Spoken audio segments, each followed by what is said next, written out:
पंजाब के मुख्यमंत्री चरणजीत सिंह चन्नी की तरफ से बिजली मुफ्त और बिजली बिलों को माफ करने की घोषणा को हरियाणा के कृषि मंत्री जेपी दलाल ने चुनाव स्टंट बताया। उन्होंने आरोप लगाया कि कांग्रेस चुनाव से पहले कर्ज माफ करने और बिजली के बिलों को माफ करने जैसे हथकंडे अपनाती है। हमारे संवाददाता अनिल कुमार ने बातचीत की जेपी दलाल ने उनसे और कुछ कहा, आपको वो सुनवाते हैं। मुख्यमंत्री मनोहर लाल खट्टर ने प्रदेश में हरित स्टोर खोलने की घोषणा की थी। इस पर सरकार ने अभी तक क्या काम किया है, इस मेरे साथ हैं हरियाणा के कृषि मंत्री जेपी दलाल।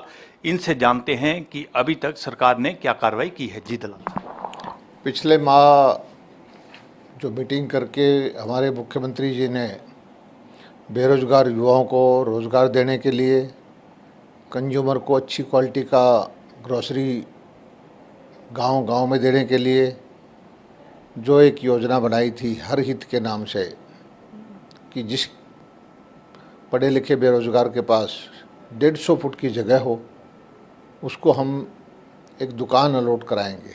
ये काम हमारा विभाग हरियाणा एग्रो इंडस्ट्री कॉरपोरेशन कर रहा है और ये योजना जो है तेज़ गति से चली हुई है।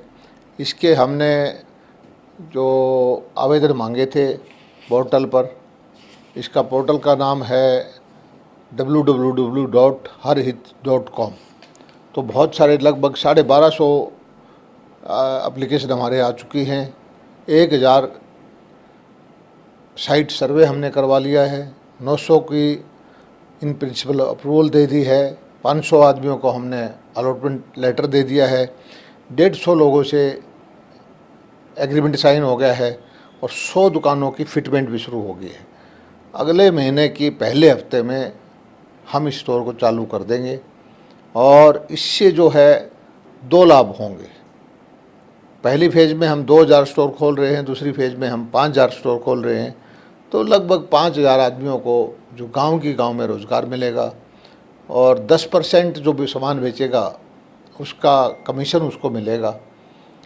और अगर उसके पास पैसा नहीं है तो मुद्रा योजना से, प्रधानमंत्री जी की जो योजना है उससे हम 3 लाख रुपए तक की उसको पूंजी भी दिलवाएंगे और फिटमेंट के, पीओएस मशीन के, आईटी के, ये उसका खर्चा है। सामान वो बेच के हमें पैसा देता रहेगा और घर बैठे उसको, मान लीजिए 2 लाख रुपए का सामान बेच देता है तो 20,000 रुपये उसको घर बैठे मिलेंगे। एक अच्छी योजना है बेरोजगार बच्चों के लिए।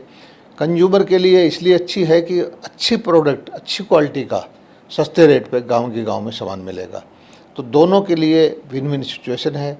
और हमारा विभाग क्योंकि 5000 स्टोर का सामान एक इकट्ठा खरीदेगा तो हम अच्छी नेगोशिएशन करके सस्ते रेट पर अच्छी क्वालिटी का प्रोडक्ट, और इसमें लगभग 1000 आइटम हमने अभी आइडेंटिफाई की है और आने वाले वक्त में एक जो आइटम है और बढ़ा देंगे, स्टोर की संख्या और बढ़ा देंगे और एक अच्छी ब्रांड तैयार हो जाएगा हमारा हरित के नाम से। दलाल साहब, अभी एक पंजाब का घटनाक्रम हुआ है। कैप्टन अमरिंदर सिंह को हटाकर चरणजीत चन्नी को मुख्यमंत्री बनाया है और कई घोषणाएं भी की हैं। इसको आप कैसे देखते हो? देखिए, पिछले दिनों की जो घटना कांग्रेस की लग रही थी, जिसमें पंजाब कांग्रेस के अध्यक्ष जो है बदले गए थे, सिद्धू को अध्यक्ष बना दिया गया था और अमरिंदर सिंह का एक बयान आया था जो राहुल गांधी से अलग था, अमृतसर की जलियांवाला बाग के ऊपर है। तभी से साफ लगने लग गया था कि अब जो है राहुल जी अमरिंदर सिंह को हटने नहीं देंगे। 3 बार मीटिंग की, एमएलए को समझा बुझा करके उनको हटा दिया। और दुर्भाग्यपूर्ण ये है कि अभी जो नए मुख्यमंत्री बने हैं, फिर बयान आ गया वहाँ के प्रभारी का कि पंजाब में चुनाव का चेहरा जो है, अगली सरकार का चेहरा होंगे सिद्धू साहब और चन्नी साहब स्टॉप के मुख्यमंत्री हैं। तो ये लगता है कि गुमराह करके हमारे जो कमज़ोर वर्ग के भाई हैं उनके वोट लेने का चाल है। बिजली के बिलों की माफ़ी का जहाँ तक प्रश्न है, कांग्रेस हमेशा से ऐसी करती आई। कर्जे माफ़ी का नारा देगी, बिजली माफ़ी का नारा देगी, चुनाव के वक्त ये नारा देती हैं। और राजस्थान में भी कर्जे माफ़ी का नारा दिया था, कहीं हुआ नहीं। पंजाब में कर्जे माफ़ी का नारा दिया था पिछली बार, कहीं हुआ नहीं। और जो लोग गुड पे मास्टर हैं, ठीक वक्त पे अपना बिजली का बिल भर देते हैं, तो इनको उनके पैसे भी वापस करने चाहिए। डिफ़ाल्टर के तो माफ़ कर देते हो आप, और जो सरकार में पैसा टाइम से देता है उसको क्या वापस करेंगे पैसा? मुझे नहीं लगता। ये सिर्फ एक चुनावी शोसेबाजी है, और कांग्रेस की प्रवृत्ति रही है कि चुनाव के वक्त में तरह तरह की घोषणाएं करके वोटर को लुभा के किसी तरह से भी वोट ले लेने। दलाल साहब, एक रास्ता खोलने के लिए भी सरकार ने कमेटी गठित की है, उस पर कितना काम हुआ है और क्या लगता है कि सरकार कब तक रास्ता खुलवा पाएगी? देखिए, हरियाणा के उद्यमियों को बहादुरगढ़ के, राई के, कुंडली के लाखों हजारों करोड़ रुपए का नुकसान हो चुका है।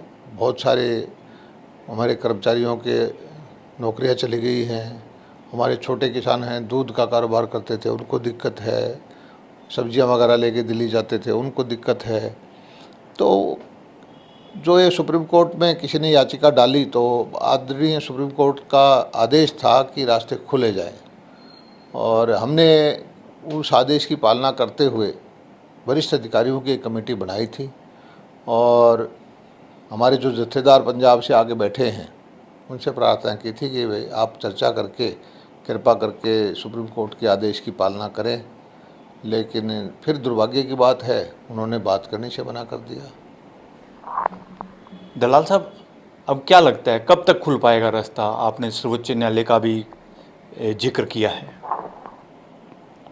अब ये तो हम क्या कह सकते हैं, हरियाणा सरकार की तो पूरी कोशिश है, लेकिन ये जत्थेदार ज़्यादातर कांग्रेस पार्टी, कम्युनिस्ट पार्टी उन्होंने बैठा रखे हैं। हरियाणा की अर्थव्यवस्था को बर्बाद कर ही रहे हैं, हरियाणा में अव्यवस्था फैलाना चाहते हैं। मैं तो प्रार्थना करता हूं राहुल गांधी जी से कि भाई हरियाणा के साथ आपकी क्या दुश्मनी है? आप हमारे प्रदेश की अर्थव्यवस्था को क्यों ख़राब करना चाहते हैं? आप इन जत्थेदारों को कहो कि जहां किसानों को समस्या है, पंजाब में है, राजस्थान में है, वहां जाके बैठे। हरियाणा में तो कोई समस्या है नहीं। हम सबसे ज़्यादा फसल खरीदते हैं, सबसे ज़्यादा भाव देते हैं, किसान हितैषी हमारी नीतियां हैं, और हरियाणा प्रदेश का कोई मुद्दा भी नहीं है। और जहाँ तक ये कानून है, ये स्थगित कर रखे हैं, सुप्रीम कोर्ट ने स्टे लगा रखा है। तो अब कांग्रेस पार्टी इन जत्थेदारों को वापस बुलाए पंजाब, तो हो सकता है कि उनकी बात वो मानते हो। ये थे मेरे साथ हरियाणा के कृषि मंत्री जेपी दलाल। इन्होंने बताया कि प्रदेश में हरित स्टोर जल्दी खोले जाएंगे। Anil Kumar, total news, Chandigarh.